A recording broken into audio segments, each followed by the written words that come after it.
బౌన్సర్లు మళ్ళీ అఘాయిత్యాలకు పాల్పడుతున్నారు అని మనం చెప్పుకోవచ్చు. ఎందుకంటే మోహన్ బాబు యూనివర్సిటీ తిరుపతిలో ఏదైతే ఉందో దానికి ముందుగా ఉన్న ఎఫ్ఐ రెస్టారెంట్ ని మళ్ళీ వాళ్ళు గ్లాసెస్ కానీ లేకపోతే ఫ్లెక్సీలు అవన్నీ పలగొట్టడం మనం చూస్తున్నాము. అసలు ఇది జరగడానికి కారణం ఏంటి అని విచారించినప్పుడు అక్కడ తెలిసిన విషయం ఏంటంటే మోహన్ బాబు యూనివర్సిటీలో ఉన్న కొంతమంది విద్యార్థులు ఆ ఎఫ్ఐ రెస్టారెంట్ కి టీ తాగడానికి అయితే వెళ్ళారు. అయితే టీ తాగడానికి వెళ్ళి వస్తూ ఉండగా అక్కడ ఏం జరిగిందంటే ఒక విద్యార్థి హ్యాండ్ బ్యాగ్ తగిలి అక్కడ టీ కప్ అయితే కింద పడడం జరిగింది. అలా కింద పడ్డ తర్వాత హోటల్ మేనేజ్మెంట్ దాన్ని చాలా సీరియస్ గా తీసుకొని అసభ్యకరమైన మాటలు మాట్లాడడం జరిగింది.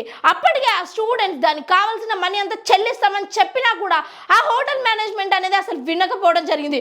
దానికి భయభ్రాంతులకు గురైన ఈ స్టూడెంట్స్ మోహన్ బాబు యూనివర్సిటీకి వచ్చి వాళ్ళ మేనేజ్మెంట్ కి కంప్లైంట్ చేసింది. కంప్లైంట్ చేసిన కొద్ది సమయానికే ఈ బౌన్సర్లను అయితే అక్కడికి వెళ్ళేసి ఆ ఎఫ్ఐ రెస్టారెంట్ లో ఉన్న సామాన్లంతా కూడా ధ్వంసం చేసి ఆ మిర్రర్స్ ని పలగొట్టి అలాగే అక్కడ ఉన్న ఫ్లెక్సీలను కూడా విరగొట్టడం అయితే జరిగింది. అయితే ఇలా జరిగిన తర్వాత ఇంతకు ముందే మనం తెలంగాణలో చూసుకున్నట్టయితే ఆ మోహన్ బాబు బౌన్సర్లు ఎవరైతే ఉన్నారో మీడియా ప్రతినిధుల పైన దాడి చేయడం ఇక్కడ ఆంధ్రప్రదేశ్ లోనే కాకుండా తెలంగాణలో కూడా ఇలాంటి అరాచకాలు అయితే జరుగుతుంది. అయితే మనకు ముఖ్యంగా ఇక్కడ తెలుసుకోవాల్సిన విషయం ఏంటంటే ఎవరైతే వాళ్ళ సేఫ్టీ కోసం బౌన్సర్స్ పెట్టుకుంటారో వాళ్ళు వాళ్ళ బౌన్సర్స్ ని కంట్రోల్లో పెట్టుకోవడం మొత్తం వాళ్ళ బాధ్యత అని తెలుసుకొచ్చింది.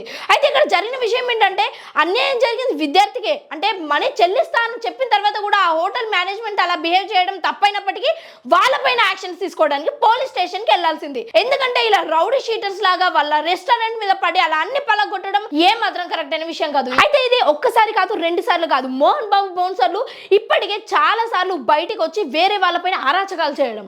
అయితే ఇప్పటికీ ఇప్పుడు స్టూడెంట్స్ బాధపడ్డ విషయం అయినప్పటికీ అది తప్పే అయినప్పటికీ వాళ్ళపైన అలా బిహేవ్ చేయడం ఈ మన మేనేజ్మెంట్ ని చూసుకుంటే చాలా కలవరపడుతున్నారు. ఎందుకంటే వాళ్ళు వచ్చి ఇలా చేయడం మాకు చాలా కలవరానికి గురి చేస్తుందని వాళ్ళు చేసిన ధ్వంసాలు మాకు ఎంతో మనీ లాస్ అని కూడా చెప్పుకొచ్చారు. అయితే దీనిపైన మీ ఒపీనియన్ ఏంటో కింద కామెంట్ సెక్షన్ లో కామెంట్ చేయండి. అండ్ ఇలాంటి లేటెస్ట్ అప్డేట్స్ కోసం మా ఛానల్ ని సబ్స్క్రైబ్ చేయండి.